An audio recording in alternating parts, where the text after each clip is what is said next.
সকালের আবহাওয়াটা দেখে মনে হলো আজকে রোদ হবে, তার জন্য অনেকগুলো কাপড় ভিজিয়েছিলাম। তারপর যখনই কাপড়গুলো ধুয়ে ছাদে শুকাতে দিতে গেলাম, দেখি যে পুরো আকাশটা একদম মেঘে ঢেকেছিল, কিন্তু সারাটা দিনে যে বাতাস এতেই কাপড়গুলো শুকিয়ে গিয়েছিল।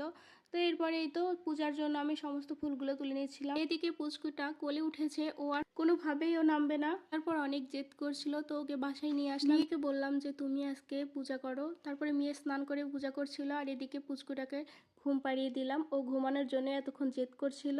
তো তারপরে আমি সিঁদুর পরে নিলাম, আর এদিকে আজকে সকালে ওর বাবা লুডুস রান্না করেছিল। এদিকে মেয়ে আর ওর বাবা আগেই খেয়ে নিয়েছিল, তো তারপরে আমিও খেয়ে নিলাম। আর হ্যাঁ, লুডুসটা খেতে কিন্তু খুবই মজা হয়েছিল। হাজার হলেও হাজবেন্ডের হাতে রান্না না, এমনিতেই টেস্ট হবে। তো যাই হোক, ও দোকানে চলে গেল। আর এই দুপুর সময়টা আমার খুবই বোরিং লাগে, একা একা লাগে। তো তারপরে এই তো দুপুরে রান্না বান্না খাওয়া দাওয়া শেষ করে মেয়ে এদিকে পড়তে চলে গেল। তারপরে আমরা দুইজন খেয়ে নিলাম। তো আজকে ভিডিওটা এখানেই শেষ করছি। তোমরা ভালো থাকো, সুস্থ থাকো। তোমাদের সাথে নেক্সট কোনো ভিডিওতে আরও অনেক গল্প হবে।